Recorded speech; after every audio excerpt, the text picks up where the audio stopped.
나의 시선을 주께 두고 우리 모두가 지금의 우리가 될 수 있도록 기도해 주시고 사랑해 주시고 낳아주신 것뿐만 아니라 물심양면으로 도와주신 우리의 부모님에 대해서 우리가 생각하는 그러한 주간이 됐으면 좋겠습니다.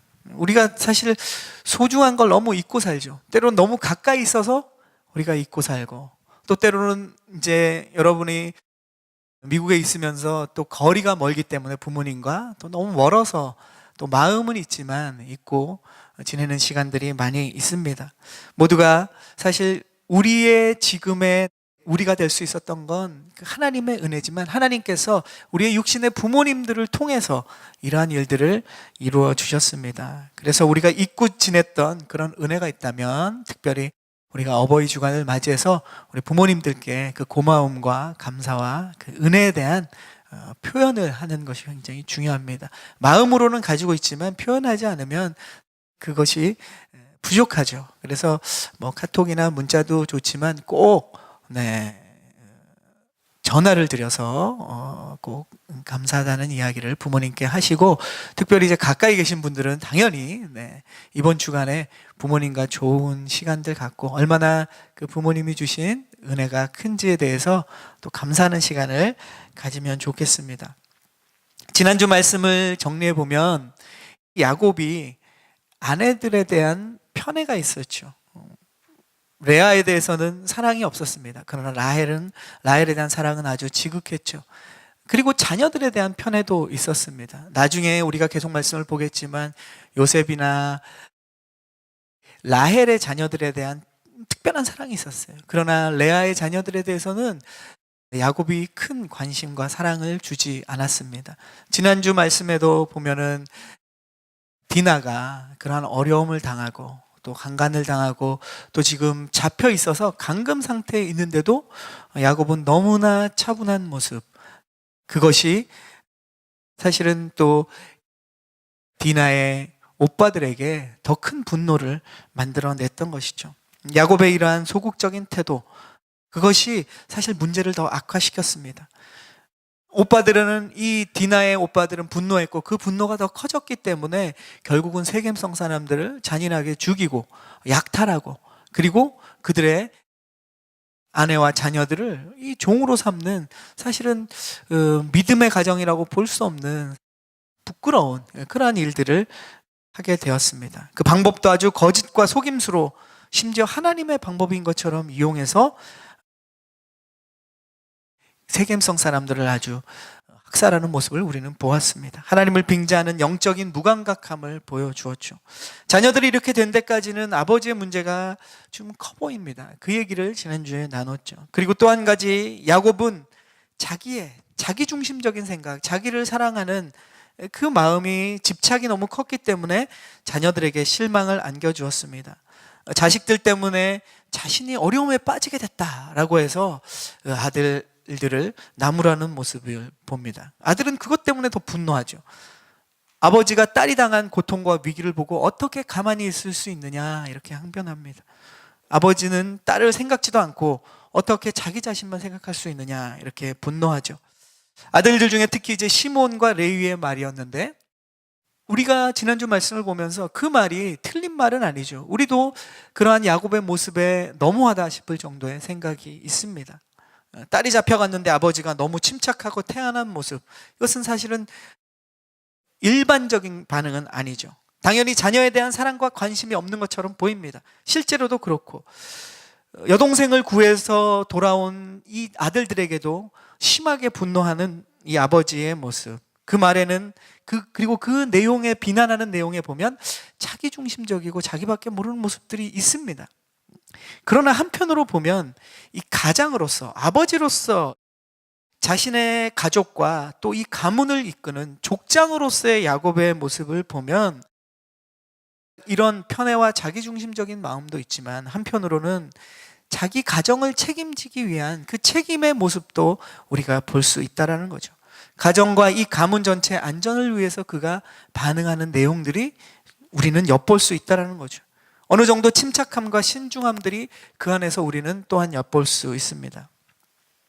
가족을, 자녀에 대한 마음이 부족했더라도 야곱은 사실 자신이 포함한 이 가정에 닥친 위기에 대해서 오늘 읽은 말씀 이하에 보면 부모로서 행한 반응에 우리가 나름대로 배워야 될 부분이 있다는 것이죠. 그래서 오늘 말씀을 통해서는 부모로서의 야곱, 아버지로서의 야곱이 하는 반응에서 우리가 배워야 될 것을 한번 살펴보겠습니다. 우리 1절부터 3절까지의 말씀을 함께 읽겠습니다. 1절, 하나님께서 야곱에게 말씀하셨습니다. 일어나 베델로 올라가서 거기에서 머물라. 그리고 거기에서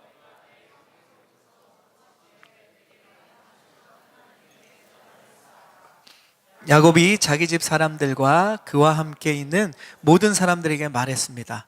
너희가 지니고 있는 이방 신상들을 없애버려라. 너희 자신을 정결하게 하고 옷을 갈아입어라. 일어나서 베델로 올라가자. 내가 그곳에서 내 고난의 날에 내게 응답하시고 내가 가는 길에서 나와 함께 하셨던 하나님께 제단을 쌓을 것이다. 자, 오늘 보니까 비록 야곱은 굉장히 연약한 사람이었어요. 이기적이기도 하고 자기중심적이기도 하고 편애를 하고 아버지로서의 연약한 모습들을 보였지만 지금 보니까 우리가 읽은 말씀이 어떻습니까? 야곱은 하나님이 하시는 말씀을 들었던 사람입니다. 흘려들었던 것이 아니라 그 하나님의 말씀을 듣고 순종했던 사람이라는 거죠. 그가 비록 부족하고 연약했지만 자신뿐 아니라 자신의 이 온 가족이 이 위기에서 벗어날 수 있는 유일한 방법이 이거라는 것을 알고 가족을 모았습니다. 그리고 지금 가족들에게 이야기하죠. 무엇을 얘기합니까? 우리가 이 위기에서 벗어날 수 있는 방법은 한 가지라는 거예요. 우리가 우리의 힘으로 더 이상 이제 이 위기 속에서 해결할 수 있는 점은 없다라는 거죠. 야곱이 얘기한 것은 하나입니다. 우리가 베델로 올라가자라고 얘기합니다. 베델로 올라가자. 야곱이 가족을 모아놓고 그가 하나님으로부터 들은 말씀, 그것을 함께 나누면서 이 가족들을 격려하고 가족들을 이끄는 모습이 보입니다. 그 내용은 바로 베델로 올라가자라는 이야기입니다. 야곱은 이제껏 잘못 살아온 생활들을 다 우리가 청산하자라고 가족들에게 권면하는 모습을 보는 것이죠. 야곱 자신의 잘못과 자기 가족의 이 모든 잘못, 이것을 야곱은 지금 고쳐놓으려고 하는 거예요. 이 위기를 벗어나려고 합니다. 야곱은 위기 가운데서 깨닫는 거죠. 이 모든 문제를 제자리로 돌이킬 수 있는, 다시 평안으로, 다시 믿음의 가정으로 돌이킬 수 있는 방법은 단 하나다. 그것은 뭐냐? 베델로 돌아가는 것이죠. 하나님의 말씀을 듣고 곧바로 실행하는 아버지 야곱의 모습을 우리는 보게 됩니다. 그 방법은 어떻습니까? 가족들에게 얘기하죠. 이제 너희들이 가지고 있는 모든 우상을 가져와라. 이것을 다 버리자라고 얘기했습니다. 이전에는 이 우상들이 어떻습니까? 가족들이 아주 소중하게 생각했던 것이에요. 자기 아내 라헬은 아예 아버지 집에서 나올 때 그 아버지의 집의 신주단지와 같은 그 집을 보호해주는 그런 드라빔이라는 우상을 아예 훔쳐갖고 와버렸어요. 자기 가족의 그러한 우상을 통해서 축복을 받고 싶은 마음이 있었던 거죠. 뿐만 아니라 세겜성에 거주하고 가나안에 살면서 이 가족들이 어느덧 하나님이 아닌 세상에 눈에 보이는 것들, 그것에 대해서 집착하고 그 우상들을 하나둘씩 모아왔던 것이죠. 야곱은 결단합니다.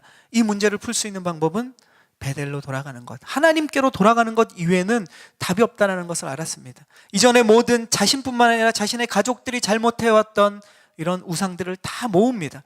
그리고 버리는 것이죠.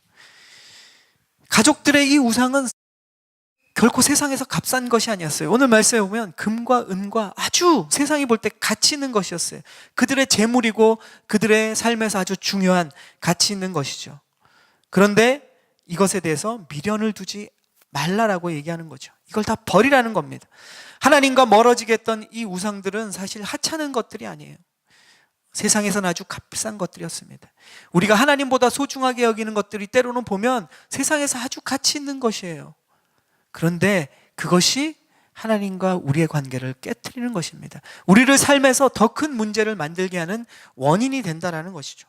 우리에게 문제가 생기고 위기가 찾아오고 우리에게 고난에 와서 벗어날 수 없을 때 우리가 붙잡아야 되는 핵심은 뭡니까? 먼저 우리 자신을 돌아봐야 되는 거예요. 우리 안에 정신없이 세상의 눈앞에 보이는 일을 우리가 하고 지내다 보면 우리가 어느덧 하나님이 아니라 세상의 가치들을 쫓고 있는 겁니다.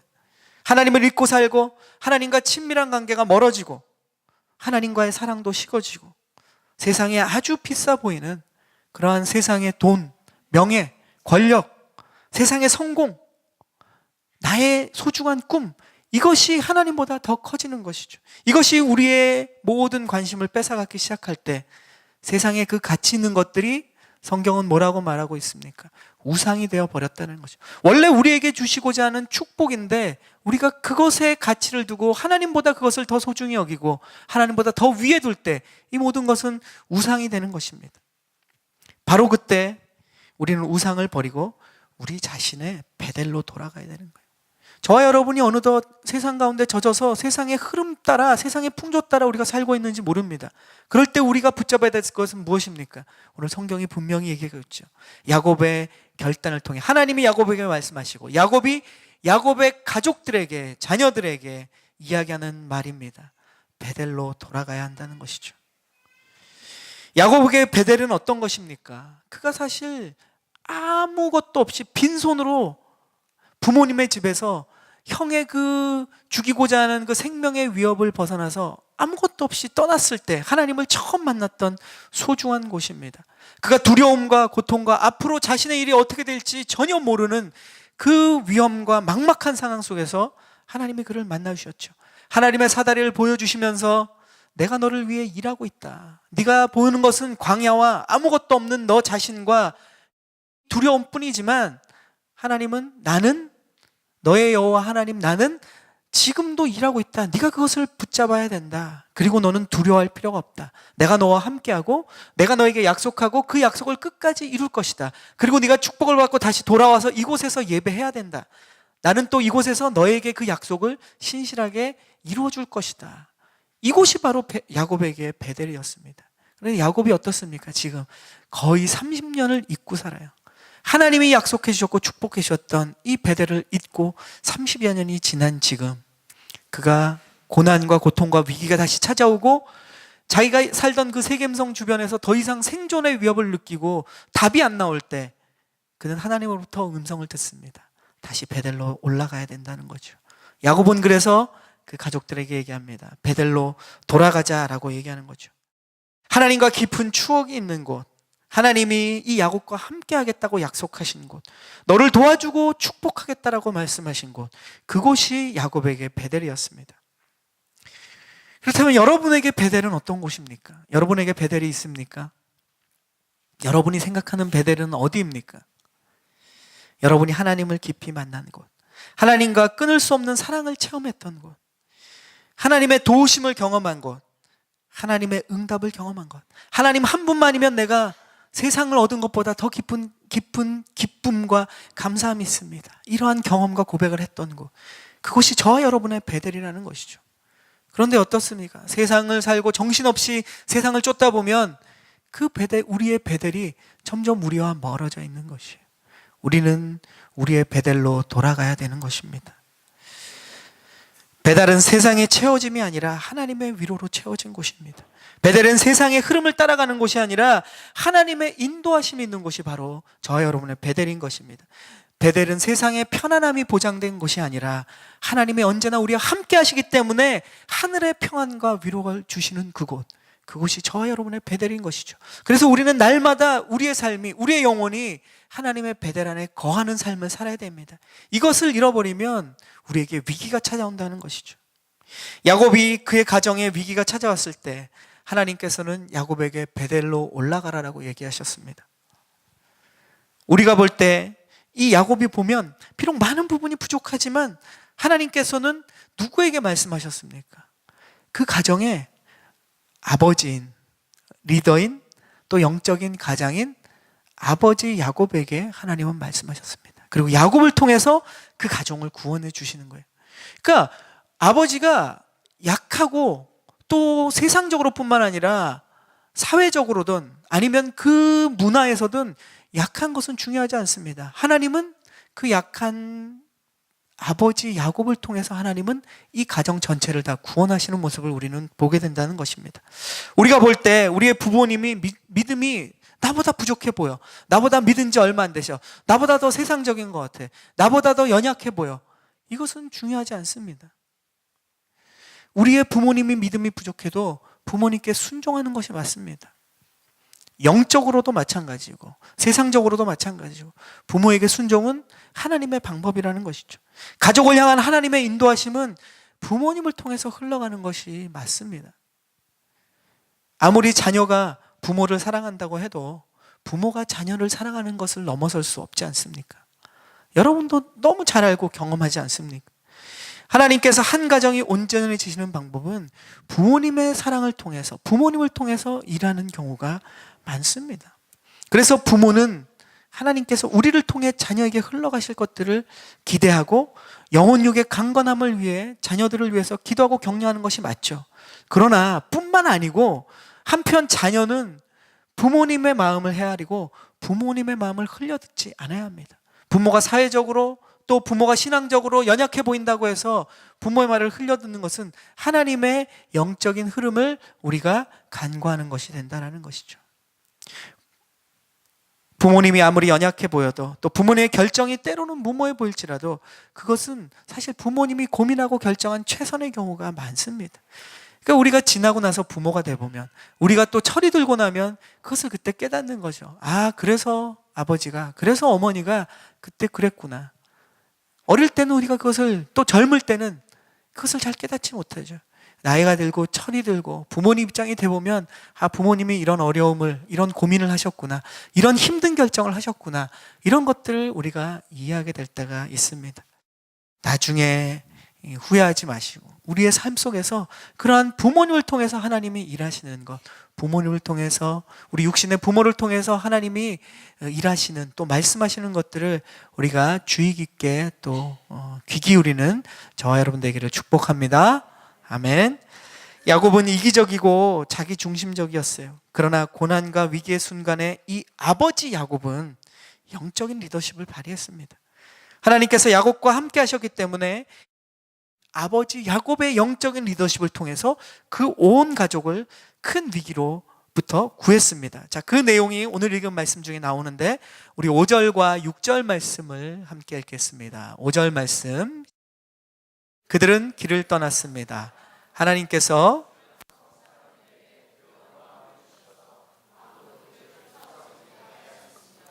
야곱과 그의 일행 모두가 가나안 땅 루스 곧 베델에 도착했습니다. 아멘. 자, 야곱의 가족은 지금 몰살 위기에 처해 있는 거예요. 그냥 좀 집안이 어려운 정도가 아니라 아예 이 집안이 지금 씨가 말라버릴 그러한 위험에 처했습니다. 왜 그렇습니까?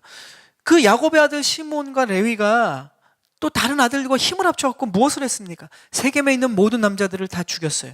그리고 재물을 약탈했죠. 가족들을 종으로 삼았습니다. 그러면은 그 주변에 있는 성이 완전히 망했기 때문에, 멸망했기 때문에 야곱의 가정이 편안하지 않을까 생각할 수 있습니다. 그러나 우리가 오늘 성경 말씀을 보면 그러니까 지난주 말씀과 이번 주 말씀을 전체를 보면 어떤 일이 있습니까? 이 세겜성은 그냥 딱 떨어져 있는 성이 아닙니다. 가나안 성읍인 세겜성은 그 주변에 가나안 사람들과 친족 관계 또는 정치적 군사적으로 연합되어 있는 마치 그 연합국가와 같은 모습이에요. 서로가 서로를 돕는 그러한 모습입니다. 그러니까 지금 세겜성이 이렇게 몰살당하고 그들이 그 가나안 지역 주민들이 볼 때는 이방인이 나그네가 어디서 세상에서 하는 얘기죠. 어디서 하던 사람들이 와가지고 자기 지금 함께 연합하던 원래 그 땅에 거주하던 이 세겜성 사람들을 다 죽여버린 거예요. 그것도 아주 비열한 방법이었죠. 거짓말과 속임수로 죽여버리고 그 성의 부녀자들을 또 자녀들을 종으로 삼은 이 모습을 다 보았다는 거예요. 어떻게 됩니까? 야곱과 야곱 가족, 야곱의 부족들은 이제 복수와 보복의 위치에 놓여져 있는 거예요. 주변에 가나안 사람들은 아주 험악한 사람들입니다. 아주 잔인한 사람들이었어요. 이제 야곱의 가족들은 사건을 통해서 완전히 멸망당하게 생긴 거예요. 그런데 지금 어떻습니까? 야곱과 야곱의 가족이 이제 바람 앞에 등불처럼 멸망의 위기에 놓여져 있을 때 야곱이 하나님의 말씀을 듣고 야곱이 하나님의 말씀을 순종하고 이제 그 세겜 땅을 떠나서 베델로 떠나갑니다. 사실 그 주변은 굉장히 위험한 지역이었어요. 세겜에서 베들로 가는 지역에 다른 가나안 주민들이 많이 살고 있죠. 그들이 언제든 매복해서 숨어서 공격하면 야곱의 일가 친척을, 이 사람들을 멸망시키는 건 어떻게 보면 식은 죽 먹기입니다. 위험 속에서도 야곱과 야곱의 가족은 하나님의 그 말씀에 순종해서, 야곱의 말에, 또 아버지 말에 순종해서 지금 그 길을 떠났습니다. 우리가 5절 6절에 읽은 말씀에 보면 어떻습니까? 그런데 하나님께서는 가장인 야곱을 통해 함께 떠나는 가족을 모두 구원하셨다라고 성경은 이야기합니다. 그들이 대항할 수 없는 큰 힘과 세력을 가진 주변의 그 이방 민족들이 야곱의 가족을 공격하지 못하도록 하나님이 막아주셨다라고 성경은 이야기합니다. 그 이방 민족들을 두렵게 만들어서 아무도 복수하러 쫓아오지 못하도록 하나님이 그들을 두렵게 하셨다라고 성경은 이야기합니다. 결국 야곱과 속한 이 가족들은 어떻게 됩니까? 누구도 다치거나 죽은 사람이 없어요. 그리고 그들은 베델로 돌아가서 하나님을 예배하게 됩니다. 그러니까 이 절망적인 위기를 만든 야곱의 아들들, 이 시몬과 레위와 자녀들이 그런 행동을 혈기에서 저질러 놓고 보니까 자기들이 감당이 안 되잖아요. 혈기로 다 죽여놓고 재물을 약탈하고 보니까 그 다음 단계에 이들이 할 수 있는 게 아무것도 없었습니다. 자녀들이 볼 때는 모든 해결책은 어디서 왔습니까? 결국 아버지 야곱으로부터 이 해결책이 온 거예요. 하나님께서 야곱을 통해서 그 자녀들을 살려주셨다는 거죠. 하나님께서 아버지 야곱에게 해결 방법을 알려주셨죠. 그리고 하나님은 야곱에게 회개하고 베델로 올라가라는 구체적인 방법을 다 알려주셨어요. 아버지 야곱의 지시를 따라 자녀들이 순종했을 때 어느 누구도 해를 입지 않게 됐습니다. 하나님께서는 이러한 영적인 풀어지는 과정을 우리에게 보여주십니다. 야곱은 부족했지만 아버지로서 자질이 많이 부족했어요. 그러나 그래도 가족을 위해 중요한 순간에 아버지 노릇을 했다라는 것을 우리는 오늘 말씀을 통해서 보게 되지 않습니까? 이스라엘의 12지파의 아버지로서 그가 하나님으로부터 받은 그 이스라엘의 이름처럼 영적인 유산을 물려줄 수 있는 가정의 영적인 제사장의 역할을 감당합니다. 그 가정의 모든 우상을 버려버리고 베델에 가서 비로소 이 자녀들이 하나님을 예배하는 것에 대해서 아버지는 영적인 가르침을 주는 것입니다. 그래서 오늘 10절에 보면 베델에서 하나님이 야곱을 만나요. 그리고 쭉 말씀하시는데 다시 야곱에게 재차 확인시켜 주는 게 뭡니까? 너는 이름이 야곱이 아니라 이스라엘이라고 얘기하는 것이죠. 속이는 자가 아니라 너는 하나님과 씨름하는 자다. 그 고민과 문제 속에서 이것을 세상의 방법으로 풀어가는 것이 아니라 하나님께 매달려서 이것을 풀어가는 자다. 그것을 다시 한번 확인시켜 줍니다. 여러분의 삶에 이 하나님과의 만남의 자리, 믿음의 자리, 베델이 우리에게 필요하고, 우리에게 문제와 어려움이 닥쳐서 야곱의 가정처럼 베델로 올라가는 것이 아니라 여러분의 삶에서 날마다 그 베델로 올라가는 그러한 저와 여러분이 되기를 축복합니다. 아멘. 우리에게 그것이 있어야 돼요. 그리고 이러한 어려움 속에서 비록 그가 부족했지만 야곱이 아버지로서, 영적인 제사장으로서 믿음의 부모의 역할을 했는데, 저와 여러분이 그러한 믿음의 부모의 역할을 감당할 수 있는 축복의, 또 자녀들을 향한 축복의 통로가 되기를 주님의 이름으로 축원합니다. 또 여러분이 여러분의 부모님을 볼 때 우리 부모님이 그러한 영적인 부모님이 되게 해주십시오. 영적인 유산을 물려주는 부모님이 되게 해주십시오. 이런 기도를 하는 자녀들이 되기를 축복합니다. 다른 부모님과 비교하지 말고, 또 우리 부모님이 신앙이 어떻다 저떻다 평가하지 말고, 우리 부모님 안 믿는다고 우리 부모님을 무시하지 말고, 우리 부모님이 그러한 영적인 제사장과 같은 역할을 할 수 있는 부모님이 될 수 있도록 기도하는 자녀의 역할과 또한 책임이, 어쩌면 우리에게 하나님이 주신 축복이 우리 가운데 있는 줄로 믿습니다. 그것을 위해서 특별히 어버이 주간을 맞이해서 여러분 부모님을 생각하고 부모님께 감사할 뿐만 아니라 우리의 부모님의 믿음을 위해서 날마다 기도를 우리가 받기만 하지 말고 부모님을 위해서 기도하는 믿음의 자녀들이 되기를 주님의 이름으로 축원합니다. 아멘. 오늘 말씀을 생각하면서 우리 함께 기도의 자리로 나아가겠습니다.